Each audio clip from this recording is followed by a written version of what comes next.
Hello，各位好，我係 Miri，係你嘅 health coach。上2個禮拜前咧，我就做一個直播啦，係關於 magnesium，但係非常唔好意思，因為嗰次嗰支咪就壞咗，所以有時有啲聲咧收到，有時收唔到。咁今次我為咗補翻咧，就換咗支靚啲嘅咪，再錄多一次呢一個 magnesium。咁希望大家咧有機會就睇翻今次呢條片啦。咁如果有咩問題咧，都希望係大家喺呢一個留言區係隨時問翻我嘅。係啦，上幾次嘅內容咧，係包括薑黃素啦，點樣揀呢一個魚油啦，去幫助抗炎同埋補腦嘅。咁希望大家咧有機會都可以去翻之前嗰幾條嘅影片裏邊咧睇翻嘅內容啦。係啦，咁啊，關於講翻呢個美先，最近呢幾年咧，都唔少嘅人咧係開始去了解美係非常之重要嘅，亦都有唔少嘅人係開始去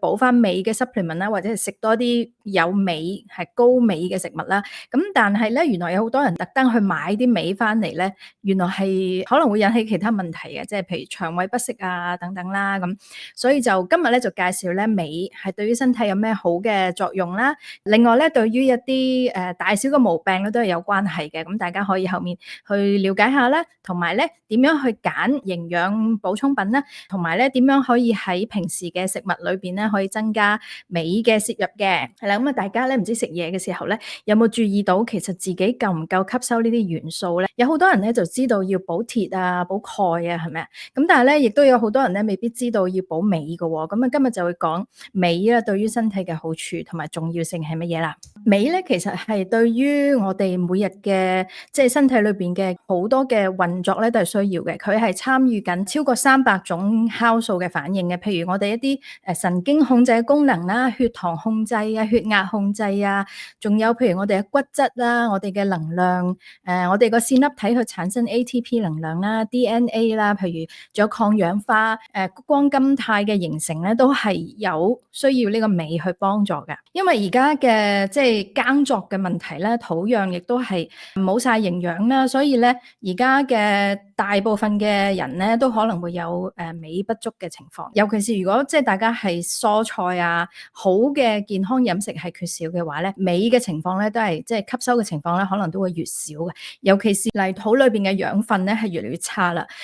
另外咧就係即係補泥土裏邊嘅肥料嘅時候咧，好多時候都係用緊啲比較單一嘅化肥啊，咁所以補充唔到所有有需要嘅元素。咁亦都有調查咧係查過，即係由1950年代到而家嘅飲食咧已經係差好遠噶啦。喺食物裏邊所含嘅呢啲重要元素咧已經係差好遠噶啦。咁如果有朋友即係話覺得自己食夠蔬菜啊，飲食裏邊吸收夠咧，可能係未必得嘅嚇。咁另外咧就係年長者咧，原來都係更加容易缺乏鎂啦，尤其是咧即係年紀越嚟越大咧，喺吸收方面亦都係越嚟越差，所以都係要小心啲嘅。點解會有啲朋友係吸收得缺乏咧？當然係因為現代嘅人飲食咧，可能未必食得咁好啦，精製食品亦都係缺乏蔬菜嘅。因為鎂嘅來源主要係來源係呢個蔬菜，而唔係動物穀物咧。如果你就咁食白米啊、精製嗰啲澱粉咧，亦都係吸收唔到噶啦。仲有係即係消化亦都係差咗咧，有啲人有腸燥症啊，咁樣咧都係影響吸收嘅。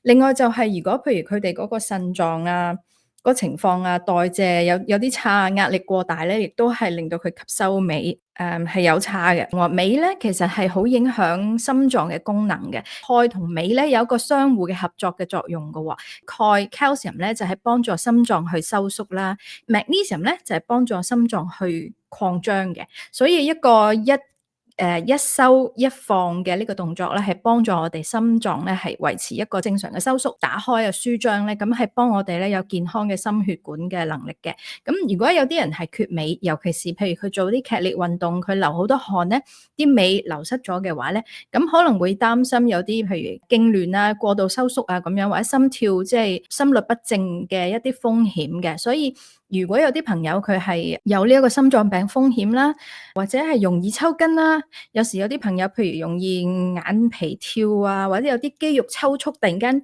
震下咁樣咧，同埋有呢一個高血壓嘅情況咧，都係建議大家咧可以去補翻鎂，可以幫助咧緩解呢啲情況嘅。尤其是如果有啲朋友係做好多運動、流好多汗嘅話咧，鎂咧都要喺你出好多汗嘅時候咧都要去補充翻啦。咁就有好多嘅 research 咧，都係證明鎂嘅補充咧可以有效降低心臟病死亡風險喎。咁就有人咧做過一個資料搜集啦，就係大概9820個人嘅資料嘅，而佢哋咧都係因為心臟病嘅死亡嘅。上一條線咧就係顯示嗰個風險嘅，而發現咧鎂過低嘅人士，即係血液裏邊鎂過低嘅人士咧，個風險係比吸收鎂中高嘅人士咧係高頗多嘅。所以即係證明咧，冠心病啊、心臟病咧都可能同鎂嘅吸收過低咧係有呢個關係嘅。鎂咧亦都係對呢個血糖啦同埋血壓咧都有一個臨床意義嘅降低效果喎。所以咧，如果係有高血糖啊、高血壓咁樣咧，都係建議可以留意自己有冇足夠嘅鎂。個研究就係咁嘅，大概1000幾個人啦，佢補充咗鎂300至400 mg 每一日。之後咧，佢喺3至6個月之後嘅空腹血糖啦、糖化血色素同埋咧佢嘅血壓，亦都係有所降低嘅。咁呢啲咧加埋啊，就可能會可以降低好多嘅心臟病嘅一個風險啦。另外都想講下咧，有好多女士啦，尤其是年紀大嘅男女士咧，都會有呢一個骨質疏鬆嘅風險，即係好緊張，會唔會跌親咧就斷骨啦？有好多人咧就知道我要補鈣，咁啊買啲鈣片食啦。咁但係咧補得過多嘅鈣而入唔到骨咧，亦都有佢嘅風險，就係話咧驚咧有鈣化嘅風險嘅。咁啊鈣化嘅風險係乜嘢咧？即係佢入咗腎啦，就會驚引起呢一個腎石啦。咁啊入咗心血管就會有呢一個心血管硬化或者係粥樣硬化呢啲嘅風險啦。所以咧，其實如果你係認為需要補鈣咧，咁啊記得係需要補維他命 D、維他命 K。同埋呢個 magnesium 鎂一齊嘅維他命 D 咧，我喺另一個影片裏邊咧都有講噶啦。咁如果係補維他命 D 咧，記得係補維他命 D3啦。另外就係加埋 K2嘅，我都有講曬幾多太陽咧可以補充夠。咁希望大家咧有機會都係去翻睇呢個維他命 D 呢一條片啦，咁啊介紹俾大家，就係咧有啲咩方法可以幫助。一來係骨質啦，二來減少炎症嘅風險嘅。原來鎂係好影響神經系統同埋情緒健康嘅喎。咁鎂咧亦都係好支持伽巴神經傳遞嘅。咁伽巴咧係乜嘢嚟嘅咧？其實大部分係我哋個腸去生產，令到我哋咧可以更加平靜、減輕焦慮嘅。咁所以咧有好多人發現，原來一個人缺乏鎂嘅時候係容易焦慮嘅喎。如果你自己或者係你嘅親戚朋友、你個伴侶係容易焦慮咧，都可以去了解下究竟佢會唔會係鎂吸收得唔夠咧，尤其是繁忙嘅都市人咧，工作壓力大，平時咧可能成日出街食咁啊，食到嘅鎂可能真係唔夠嘅。呢一個影片嘅後半部啦，咁我亦都同大家分析下，如果大家一日3餐係點樣食嘅，可能吸收到嘅鎂係幾多嘅？亦都有臨床發現咧，如果有女士係有呢一個 PMS， 即係經前症候群啦，即係月經前會有焦慮啦、心情唔好啊、緊張啊、失眠啊，或者有啲痛症啊咁樣咧，都可以增加鎂同埋維他命 B6嘅。咁啊，講到維他命 B6咧，我就會喺下個禮拜2係啦，我就會講埋咧點樣揀維他命 B 㗎，因為如果維他命 B 咧食錯咗咧，會驚個身體用唔到啦，另外可能會有中毒嘅風險添嘅，所以我都會解釋維他命 B 集由 B1 到 B12係有咩重要性啦，同埋點樣揀嘅，咁大家就唔會買錯啦。頭先講咗咧，鎂係可以幫助舒緩我哋嘅精神緊張嘅情況啦，佢亦都可以幫助減少偏頭痛喎。咁成日都會有啲女士啦，就係尤其是喺每個月嘅時候咧，有呢個荷爾蒙嘅高低嘅變化噶嘛。咁喺呢個高低變化嘅時候咧，好多人就會出現，尤其是月經前嗰2個禮拜咧，就會出現偏頭痛嘅。咁如果有偏頭痛咧，亦都可以留意下補下鎂。係有冇對自己呢一個頭痛嘅情況咧係有幫助喎？咁有啲人咧亦都會話半夜抽筋嘅，我知道有啲可能係年紀大啲嘅女士或者男士都會啊，半夜瞓覺瞓到4-5點、3-4點咧，就會肌肉抽筋係抽醒咗。咁呢個時候咧就係發現可能係鎂係缺乏啦，亦都可以留意下啦。咁另外咧就係關於呢一個鎂咧，其實都有幫助抗氧化同埋抗炎嘅，亦都有研究發現咧，如果你係吸收得鎂係唔夠咧，你嗰個促炎嘅細胞咧係會升高啦。另外你嗰個叫做CRP，即係 C 反應蛋白係會升高嘅。咁而 C 反應蛋白咧，其實係一種用嚟研究有冇呢個高炎症嘅其中一個指數嚟㗎，抽血咧可以睇得到嘅。另外咧就係鎂係可以提升到我哋抗氧化嘅能力嘅，幫助咧我哋身體係產生呢個谷胱甘肽 glutathione， 亦都可以幫助減輕氧化壓力嘅。咁所以鎂咧係喺我哋嘅全身嘅抗炎系統裏邊咧有一個重要嘅角色嘅。而亦都有發現咧，如果兒童一啲哮喘嘅兒童，佢係補充鎂12個禮拜咧，紅血球裏邊嘅原型谷胱甘肽，即係頭先我講緊嗰個 glutathione 嘅濃度咧，係會顯著增加喎。咁當佢嗰個呢一個谷胱甘肽係提高嘅時候咧，佢咧就更容易可以即係減少佢哋個炎症，亦都係可以抗氧化嘅。咁呢度咧就想講一講咧，如果大家想喺天然食物來源可以食多啲鎂，而唔需要靠 supplement， 有啲咩方法咧？原來呢一個種子係非常之有用嘅。咁當然咧，即係有啲人咧對於食種子或者係 nuts 啊呢啲嘢咧係可能會有過敏，咁大家要注意。如果你冇過敏咧，你先去食呢啲種子。原來咧一把嘅火麻仁咧已經可以達到每日嘅所需嘅 magnesium 大概一半喎。咁都幾有趣嘅呢樣嘢。另外就係南瓜子啦，我都好中意食南瓜子嘅。咁我有時咧我就會將南瓜子嘅粉就會擠落我嘅 yogurt 度啦，或者擠去我啲點心度啦，灑上去，擠上飯度亦都係得嘅。平時因為驚佢氧化，所以呢啲粉咧就要擠喺雪櫃裏邊嘅。亦都要注意佢個保質期啦，即係唔好食到發毛啦，係咪？咁另外就係奇亞籽啊、芝麻、杏仁呢啲咧都係好嘅來源。菜方面咧，綠色嘅菜就係深綠色嘅菜係好有用嘅，譬如菠菜啦、通心菜、莧菜、菜心芥蘭咧都係好好嘅。大家可以多食呢啲嘅蔬菜啦。咁係一碗煮熟咗嘅量喎。如果你一家人 share， 即係4-5個人 share 一碟咁咧，就可能每個人都唔係好夠食噶啦。跟住咧就係一啲雜糧啦，藜麥啊、蕎麥、薏米、糙米、小米呢啲咧都係唔錯嘅。咁呢個 list 裏邊咧，有冇發現咧？肉類係唔入流咧，係咪咧？肉類譬如魚肉、雞肉、牛肉咧，大概佢哋可以提供嘅量咧，只係大概5%。咁所以對於鎂嚟講咧，唔係一個好好嘅吸收來源咯。咁大家要注意呢一點噶啦。咁究竟每一日每個人嘅建議嘅攝入量係幾多咧？男士每日建議攝入量咧係大概400至450嘅 mg 啦，睇下你嘅體型。女士咧就係大概320啦、350嘅 mg 嘅。我就略略咁樣計過啦。咁如果譬如我哋係食早餐，係食一個好簡單嘅早餐，即係衝出門口趕唔切啊，咬個麵包，飲杯咖啡，可能有個咁樣啦，一杯咁樣嘅水果加埋。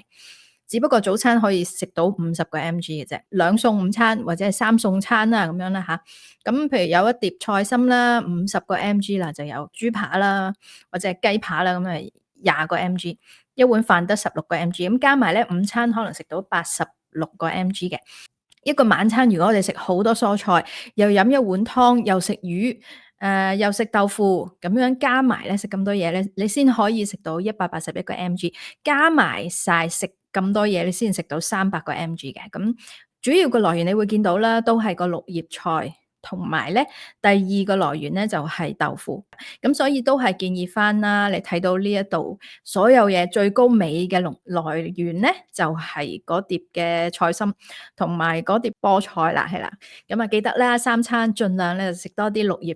菜，或者豆腐啦，亦都可以幫助大家吸收鎂嘅。當然啦，譬如頭先咁樣講啦，頭先我哋食嗰3餐只可以大概食到300 mg 嘅鎂喎，咁中間唔夠咁點算咧？尤其是如果大隻啲嗰啲男士啊，或者係你哋做好多運動嘅話咧，咁點算咧？就可以咧係譬如增加啲種子，頭先講緊嗰啲啦，做呢個零食啦，係咪？南瓜子啊、杏仁啦、一啲粗糧啦、豆腐啦，同埋一啲糙米都可以幫助嘅。咁當然啦，如果你係有腸道過敏，或者你有免疫嘅問題咧，咁就另計啦。你就要小心會唔會食到啲，譬如令到你個腸係會有腸漏症嘅一啲食物，而係你要避免嘅食物啦。咁但係咧，一般嚟講咧，大部分人咧係食青菜都係冇問題嘅。係啦，除非話譬如你係有腸過激啊，咁可能未必咁適合食咁多嘅纖維嘅，咁你就亦要自己注意啦。最後咧，可能都係需要去諗下，要唔要食一啲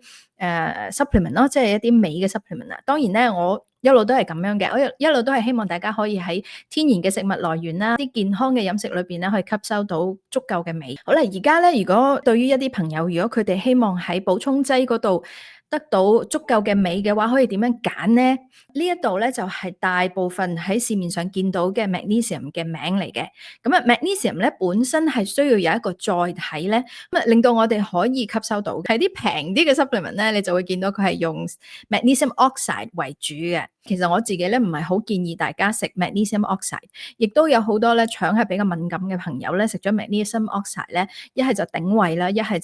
就係肚屙嘅。咁而肚屙嘅情況咧，喺 magnesium citrate 咧係更加多嘅。除非咧你係一個便秘嚴重嘅人士咧，如果唔係我都唔係好介紹大家食 magnesium citrate。亦都有 magnesium lactate 啦，同埋 aspartate，但係通常咧未必係用喺 supplement 嗰度為主嘅。通常喺 supplement 度為主咧，就會係呢一個 magnesium glycinate，就係甘氨酸鎂。甘氨酸鎂呢個 magnesium glycinate 咧，就係我比較建議大家去食嘅，亦都係我自己同埋我屋企人咧都係去食嘅一個 supplement 嘅 formulation 啦。佢咧就係比較溫和啲嘅，同埋 glycine 咧係一種或者叫甘氨酸咧，其實係一種氨基酸嚟嘅。咁佢亦都可以幫助人咧係放鬆啦，幫助入眠啦。喺各種嘅 magnesium 裏邊咧，我係比較建議大家係食呢一個比較高吸收量同埋比較溫和嘅一個版本。有啲人咧，如果佢希望咧係鎂係入到腦嘅話咧，亦都會用 magnesium threonate。但係咧，呢個蘇糖酸鎂咧，嗰個價格係會高啲啦。咁如果大家係唔希望用呢個 supplement 嘅方法，即係食落肚咧，亦都可以考慮係浸腳啦，就係 magnesium sulfate 或者係叫做硫酸鎂 Epsom salts，即係大家喺外邊買到嘅一啲浸浴鹽咧，裏邊都可能有，你可以 check 下佢係咪有一個 magnesium sulfate 咧。咁仲有另一個方法咧，就係一樣產品叫做 magnesium oil 嘅氯化鎂，就係通常係用好似 spray 啊噴油咁嘅方法咧，就噴喺個皮膚嗰度嘅。亦都有朋友問我好唔好用啊咁樣，其實我就冇乜嘢特別對佢有咩意見啊，主要咧就係擔心咧由皮膚去吸入咧，即係皮膚去吸收咧係因人而異啦，一來，二來咧就係嗰樣噴霧或者嗰樣產品嗰個濃度咧係足唔足夠嘅。咁如果你係食得蔬菜、綠葉菜好夠啦，或者係食咗啲頭先講嘅南瓜子啊，或者係火麻仁啊，咁你就未必需要食咁多 supplement。你可能係浸下腳 relax 下，或者係噴啲 magnesium oil 咧，都已經足夠，未必需要食呢個 supplement 噶啦。係啦，咁啊就俾大家睇下咧，呢一啲成分嘅 magnesium 咧，都係容易引起輻射嘅。你可以睇到啦，即係主要係 magnesium oxide 或者係 magnesium citrate，呢啲係一啲好普遍喺市面上實揾到嘅一啲 format 嚟嘅，太多啦。如果你哋去一啲呢一個藥妝店咧、藥店啦，咁你一睇咧，你一揀 magnesium 咧，大部分都係俾呢一個 format 嚟嘅。咁所以我希望大家咧買 supplement 嘅時候咧，調轉嗰個樽，睇到後邊嗰成分表，而去了解裏邊每一樣嘢原來都係有講佢個 quality。一個係 quality，二來係吸收度，三來佢有冇雜質嘅。佢呢個主要成分呢度係 magnesium 啦，但係其實佢下邊咧通常都會有埋呢啲叫 other ingredients。other ingredients 咧有好多 fillers 嘅，咁大家要注意，因為嗰啲 fillers 咧都可能令到你會肚屙啊、唔吸收啊，或者佢裏面啲 filler 係一啲譬如 silicone 啊、咁另外係一啲可能係一啲纖維啊，咁嗰啲纖維會唔會影響到你個肚唔舒服咧？咁或者係有一樣嘢叫 magnesium stearate。咁嗰樣嘢咧就可能係會令到人咧冇咁吸收嗰個成分，又或者係一啲代糖，譬如 maltodextrin 呢個代糖咧，係可以令到個腸裏邊嗰啲細菌嘅平衡係冇咁好嘅。咁所以即係大家去買每一樣 supplement 嘅時候，記得去睇清楚佢嘅實際嗰個 ingredient 嗰個成分係乜嘢，係咪你本身吸收到，係咪適合你嘅？另外有冇一啲唔好嘅filler 喺入邊咧？咁我成日都好在意嗰啲 filler 嘅。如果 filler 係又多又雜嘅話，我都建議大家再揀下先嘅。咁呢一個就係我自己食嘅 supplement 啦，咁就係呢個唔見咗，晚上幾多粒？我咧其實咁樣睇嘅，即係如果我嗰日係食菜食得夠咧，我晚上食一粒嘅。如果覺得嗰日係唔夠，又或者係好攰啦，或者係即係覺得自己瞓得唔好咧，咁我係會食兩粒嘅。咁兩粒佢帶來嘅鎂含量係200 mg 左右嘅。